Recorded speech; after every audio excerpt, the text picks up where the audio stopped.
एकदा बातम्या पाहणार आहोत वेगवान स्वरूपात। एकीकडे ठाणे पालिका क्षेत्रामध्ये अनधिकृत शाळांचा मुद्दा गाजत असताना दुसरीकडे अनेक शाळांमध्ये मुख्याध्यापकांचा तुटवडा जाणवू लागलेला आहे। ठाणे पालिका सेवेतील उपशिक्षकांना पदोन्नती देण्यात आल्याने 38 मराठी शाळांना मुख्याध्यापक मिळालेले आहेत।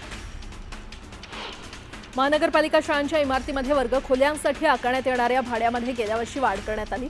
यामुळे मुंबईतील 220 खासगी शाळा आर्थिक संकटात सापडल्या असून या शाळा बंद पडण्याची शक्यता निर्माण झालेली आहे आणि त्यामुळे या भाडेवाढीला तात्काळ स्थगिती द्यावी अशी मागणी महामुंबई शिक्षण संस्था संघटनेने मुख्यमंत्री देवेंद्र फडणवीस यांच्याकडे केली आहे।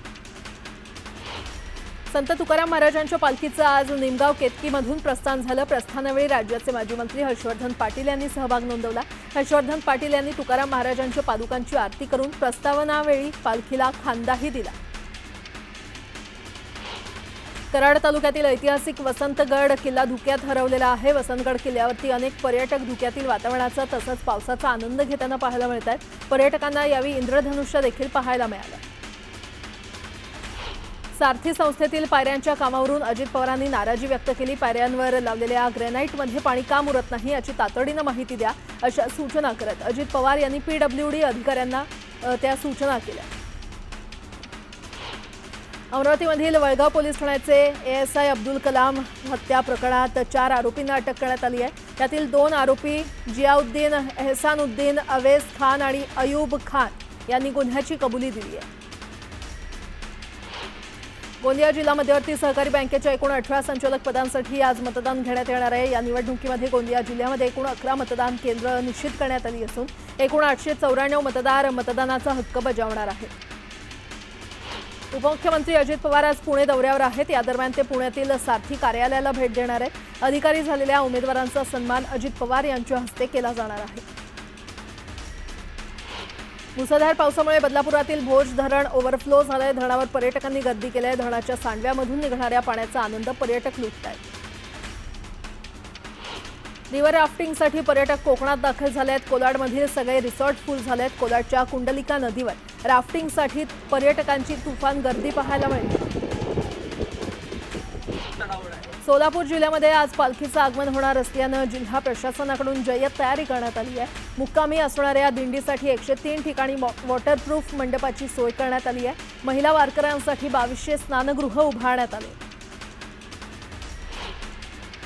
महाराष्ट्र विद्युत नियामक आयोगाच्या नवीन मल्टी एअर टॅरिफ ऑर्डरमुळे राज्यातील उच्चदाब, लघुदाब या उद्योगांसमोर संकट उभं राहिलंय। या आदेशामुळे प्रति युनिट वीज 1 ते 1.5 रुपयांनी महाग होणार आहे आणि त्यामुळे अनेक उद्योग बंद पडण्याची शक्यता आहे। मुंबईसारख्या कोट्यवधी लोकसंख्येच्या शहराला स्वच्छ पिण्याचं पाणी देणाऱ्या यंत्रणेलाच आता केंद्र सरकारच्या रेल्वे खात्यानं मोठा आर्थिक झटका दिलाय। पश्चिम रेल्वेनं बृहन्मुंबई महानगरपालिकेकडून तब्बल 395 कोटी रुपयांची राईट ऑफ वे परवाना शुल्क म्हणून आगाऊ मागणी केल्याचं उघड झालंय। नोकरदारांसाठी आधार असलेली डबेवाल्यांची सेवा 200 रुपयांनी महागलेली आहे। जूनपासून नवा दर लागू होणार आहे अशी माहिती Nutan Mumbai tiffin box suppliers charity ट्रस्टचे अध्यक्ष उल्हास मुके यांनी दिली आहे। रेल्वे गाड्यांच्या 1 जुलैनंतर आरक्षित होणाऱ्या वेटिंग तिकीट विक्रीवर रेल्वे प्रशासनानं मर्यादा लागू केली आहे। गाडीतील एकूण आसन क्षमतेपेक्षा केवळ 25% वेटिंग तिकीट विक्रीचं प्रशासनानं निश्चित केलंय। प्रवाशांना मात्र त्यापेक्षा कितीतरी जास्त वेटिंग तिकीटं मिळतात आणि त्यामुळे प्रवाशांची प्रोसेसिंग शुल्काच्या नावाखाली लूट होते। सिस्टममधील त्रुटीमुळे प्रवाशांना भुर्दंड सोसावा लागतोय। मुंबई कृषी उत्पन्न बाजार समितीतील कांदा बटाटा मार्केटमध्ये फेकून दिलं जाणारं खराब, कुजलेलं आणि सडलेले कांदे पुन्हा किरकोळ बाजारात विक्रीसाठी काढल्याचा धक्कादायक प्रकार समोर आलाय। त्यातील काही पोती गुपचूपपणे गोळा करून स्थानिक फेरीवाले आणि किरकोळ विक्रेते त्याचा उपयुक्त भाग वेगळा करून पुन्हा विक्री करत असल्याचं स्पष्ट झालं। विविध प्रमाणपत्र आणि परवाने यासाठी देवाणघेवाण संस्कृतीच्या माध्यमातून पालिका कर्मचाऱ्यांकडून होणाऱ्या अडवणुकीतून नागरिकांना लवकरच मोठा दिलासा मिळणार आहे। महाराष्ट्र लोकसेवा हक्क अधिनियमाच्या माध्यमातून पालिकेकडून नागरिकांना दिल्या जाणाऱ्या सर्व सेवा ऑनलाईन पद्धतीनं घरपोच देण्याचा निर्णय नगरविकास खात्यानं घेतलाय। अमरावतीच्या डॉक्टर पंजाबराव देशमुख लॉ कॉलेजमध्ये सरन्यायाधीश भूषण गवई यांचा सत्कार करण्यात आला। यावेळी त्यांना मिळालेल्या कमी कालावधीत त्यांनी भाष्य केलं। आपल्याला कालखंड कमी मिळाला असं मी मानत नाही, ही संधी फार कमी लोकांना मिळते अशी भावना त्यांनी व्यक्त केली। मुंबईच्या दहिसर पूर्व येथील प्रेमजीनगर इथल्या पुलावरून एक मद्यपी पुलाखाली गटारात पडला. यात त्याच्या डोक्याला गंभीर दुखापत झाली आहे. अग्निशमन दलाकडून मद्यपीला बाहेर काढण्यात आलं. जागतिक अस्थिरता आणि असंघटित गुन्हेगारीमुळे ड्रग्ज व्यसनाची समस्या धोकादायक वळणावर आलेली आहे. 15 ते 64 वयोगटातील जगातील 6% लोकसंख्या आता कोणत्या ना कोणत्या ड्रग्जच्या विळख्यात आहे. सध्या कोकेनचा बेकायदा व्यापार हा सर्वात वेगानं वाढतोय. पुणे शहरात तयार होणाऱ्या ओल्या कचऱ्यावर प्रक्रिया करून बायो सीएनजी निर्मिती प्रकल्प महापालिकेच्या वतीनं सुरू केला जाणार आहे. दररोज सुमारे 300 टन कचऱ्यावर प्रक्रिया करण्याची या प्रकल्पाची क्षमता आहे. खासगी ठेकेदारामार्फत हा प्रकल्प उभारला जाणार आहे. कोकण किनारपट्टीवर रविवारी 3.4 ते 3.8 मीटर उंच लाटा उसळतील. त्यामुळे लहान होड्या समुद्रात नेऊ नयेत असा इशारा भारतीय राष्ट्रीय महासागर माहिती सेवा केंद्रानं दिलाय. तर पुणे घाट, सातारा घाट या परिसरात ऑरेंज अलर्ट देण्यात आलेला आहे. कोयना धरणात पावसाची संततधार सुरू असून पाणीसाठा 50च्या उंबरठ्यावर पोहोचलाय. धरणात पडत असलेल्या पावसामुळे 105 टीएमसी धरणाची क्षमता असून 50 टीएमसी पाणीसाठा जमा झालाय. महाराष्ट्राची चेरापुंजी म्हणून ओळखल्या जाणाऱ्या आंबोली घाटाचं सौंदर्य दाट धुकं आणि रिमझिम पावसामुळे बहरलंय. मात्र घाटात गाडी चालवताना वाहन चालकांना मार्ग काढताना अडचण निर्माण झालेली आहे. एक मोठी बातमी. मनोज जरांगे पाटलांनी अंतरवाली सराटीमध्ये मराठा समाजाची राज्यव्यापी बैठक बोलावली आहे. मुंबईतल्या आंदोलनाच्या महानियोजनावर या बैठकीत चर्चा होणार आहे. बैठकीसाठी गोदापट्ट्यातील 123 गावांसह राज्यभरातून मराठा बांधव सहभाग घेणार आहेत. तर दुपारी 12 वाजता बैठकीचं आयोजन करण्यात आलंय.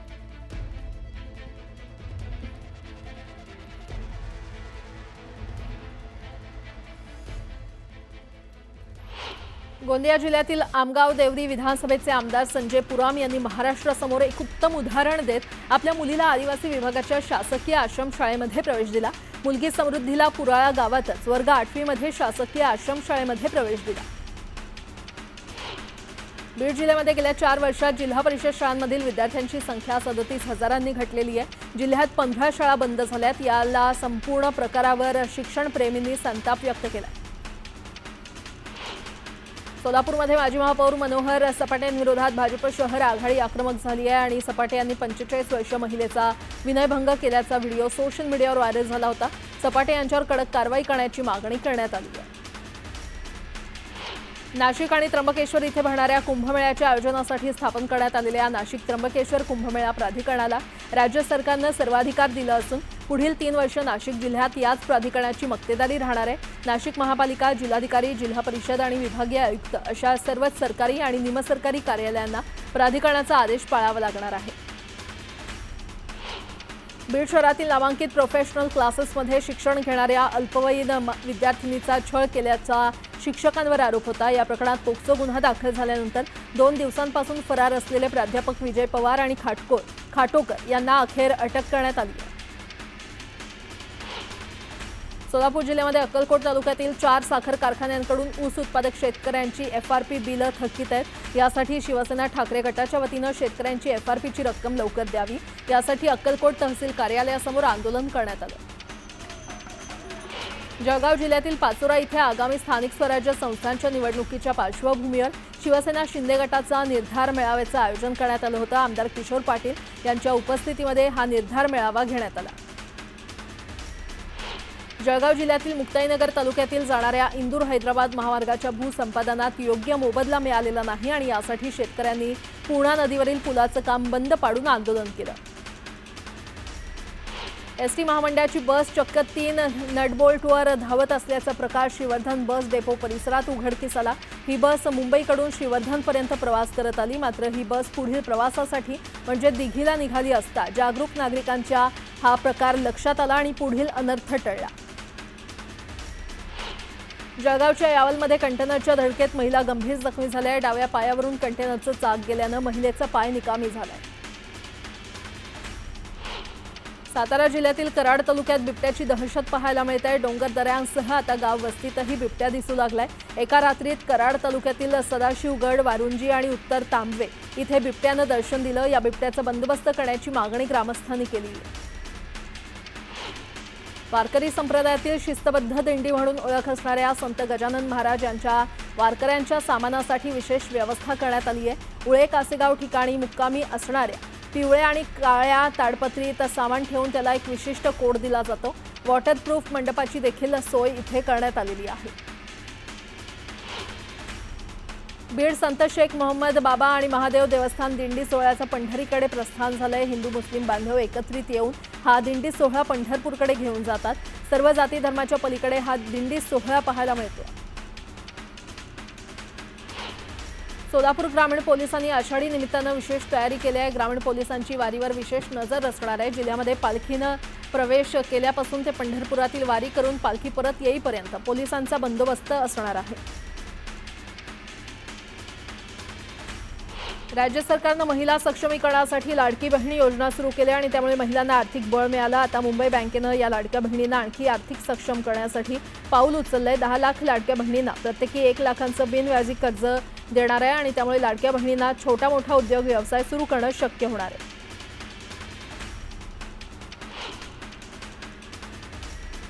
अजित पवारांनी माळेगाव साखर कारखान्याच्या विजयाबद्दल मतदारांचे आभार मानलेले आहेत आणि हा विजय सभासद आणि शेतकऱ्यांचा असल्याचंही ते म्हटलं। भंडारा जिल्ह्याला 3,500 कोटींचा निधी दिल्याचं वक्तव्य उपमुख्यमंत्री एकनाथ शिंदे यांनी केलंय। तर नरेंद्र भोंडेकर यांना बहुमतानं निवडून दिलं म्हणून आभार मानायला आल्याचंही ते म्हटलं। मतदारसंघाच्या विकासाच्या दृष्टिकोनातून सत्तेत राहणं गरजेचं असल्याचं वक्तव्य काँग्रेसचे माजी आमदार कुणाल पाटील यांनी केलंय। तर लवकरच निर्णय घेणार असल्याचं म्हणत त्यांनी भाजपमध्ये जाण्याचे संकेत दिले। बुलढाण्यात केंद्रीय मंत्री प्रतापराव जाधव यांनी नुकसानग्रस्त भागाची पाहणी केली। शेतकऱ्यांना तातडीनं मदत देण्याचे आदेश त्यांनी प्रशासनाला दिले। दरम्यान शेतकऱ्यांना जास्तीत जास्त मदत करणार असल्याचंही आश्वासन त्यांनी दिलं। नागपूरच्या वर्धमान नगर परिसरातील पारडी उड्डाण पुलावर एकानं दुचाकीवरून स्टंटबाजी केली। स्टंटबाजी करणारा व्यक्ती पोलिसांच्या गणवेशात असल्यानं जोरदार चर्चांना उधाण आले। दरम्यान पोलिसांकडून स्टंटबाजी करणाऱ्याचा शोध सुरू आहे।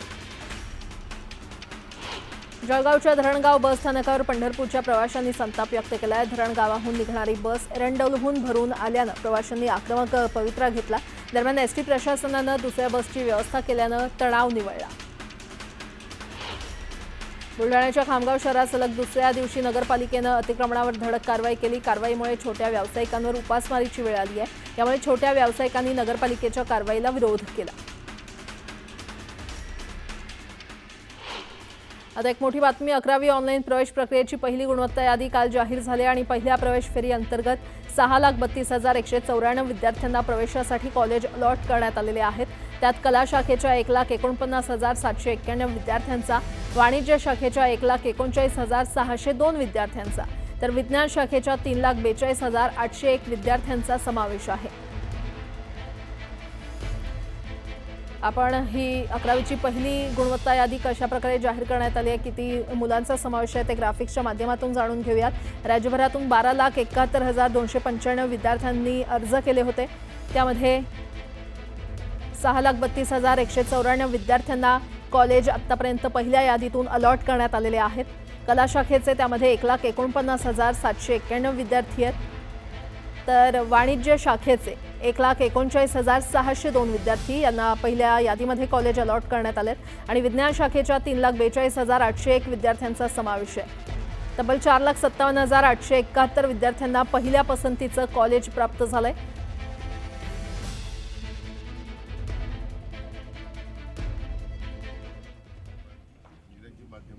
मराठी भाषा ही कंपल्सरी केलेली आहे आणि तोच आपला त्याच्या पाठीमागचा दृष्टिकोन आहे। कारण प्रत्येकाला आपल्या मातृभाषेवर अपार प्रेम आहे, अपार श्रद्धा आहे आणि पंतप्रधान नरेंद्र मोदी साहेबांनी मधल्या काळामध्ये मराठीला अभिजात भाषेचा दर्जा पण मिळवून दिला। खूप वर्षाचं आपल्या सगळ्यांची मागणी होती, ती पण मागणी पूर्ण करण्याचं काम NDAच्या सरकारने केलेलं आपण सगळ्यांनी पाहिलेलं आहे। आता इथून हा जो दुसरा मुद्दा आला आहे त्याच्यात वेगवेगळ्या प्रकारचे मतप्रवाह आहेत। बरेच जणांनी आपली आपली भूमिका तिथं मांडण्याचं काम केलेलं आहे।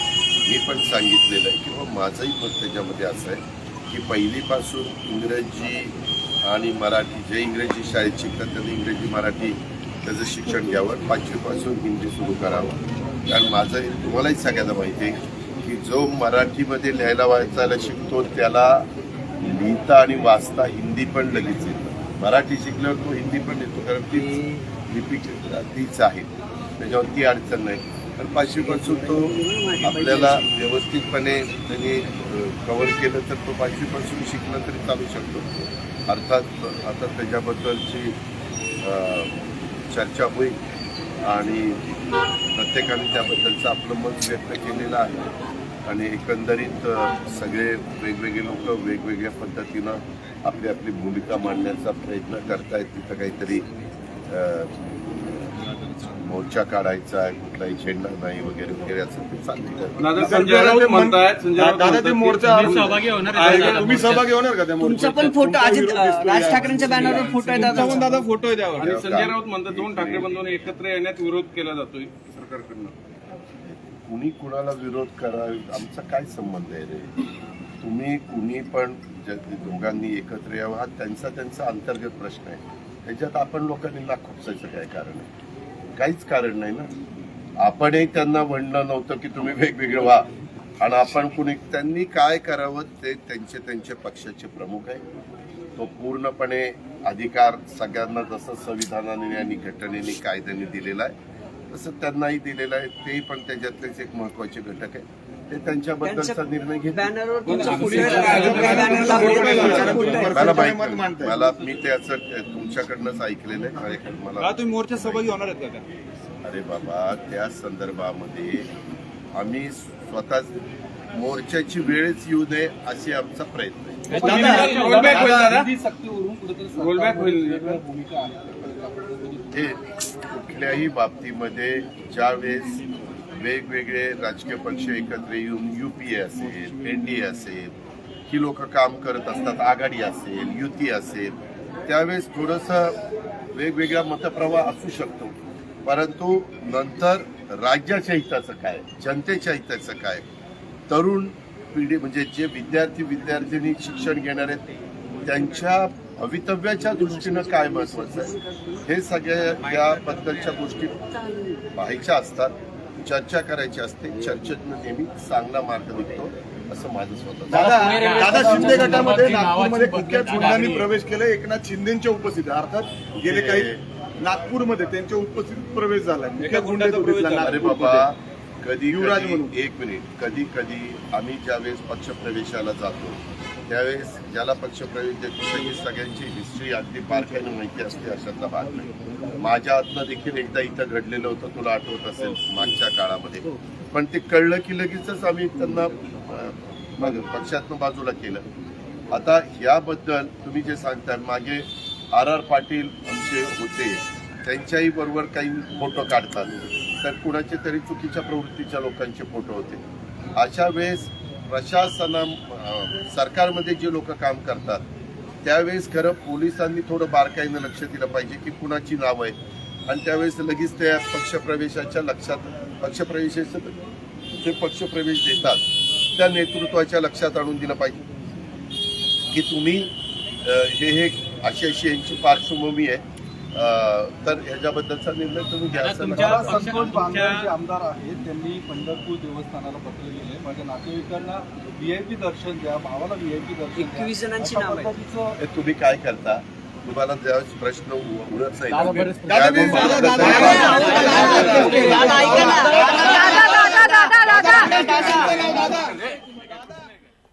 तर मोर्चाची वेळ येऊ नये हाच आमचा प्रयत्न आहे असं उपमुख्यमंत्री अजित पवार म्हटलेले आहेत. तसं पुन्हा एकदा 5वीपासून हिंदी सुरू करावी असा पुनरुच्चार अजित पवार यांनी केलेला आहे.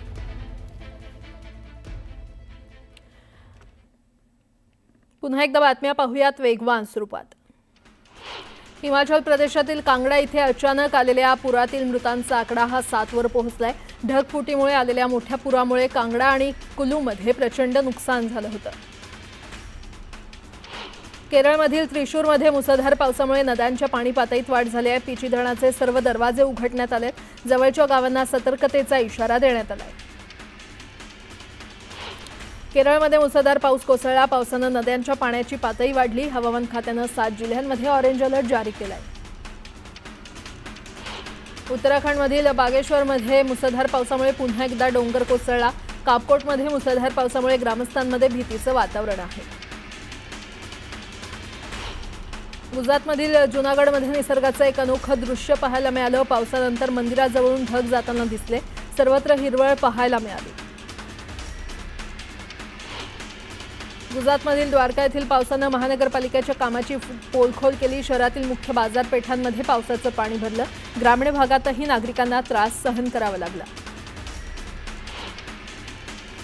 अयोध्येतील मंदिरात 22 जानेवारी 2024 रोज रामलल्लाची प्राणप्रतिष्ठा झाली. तेव्हापासून अयोध्येमध्ये भाविकांचं ओघ सुरू आहे. रामलल्लाच्या प्राणप्रतिष्ठेनंतर आतापर्यंत 5.5 कोटींहून अधिक भाविक प्रार्थना करण्यासाठी आणि आशीर्वाद घेण्यासाठी आल्याची माहिती उत्तर प्रदेश सरकारनं एका निवेदनाद्वारे दिलेली आहे. पंतप्रधान नरेंद्र मोदी 2 ते 9 जुलै दरम्यान 5 देशांच्या दौऱ्यावर जात असून 2 जुलैपासून ब्राझीलमध्ये होत असलेल्या ब्रिक्स परिषदेत ते सहभागी होणार आहेत. ब्राझीलशिवाय पंतप्रधान मोदी घाना, त्रिनिदाद टोबॅगो आणि अर्जेंटिना आणि नामिबियाच्या दौऱ्यावर असतील. या सर्व देशांशी द्विपक्षीय चर्चा करण्याच्या उद्देशानं हा दौरा आहे. पंतप्रधान मोदींचा आज मन की बात कार्यक्रम होणार आहे. पंतप्रधान मोदी 123व्या वेळी देशवासियांशी संवाद साधणार आहेत.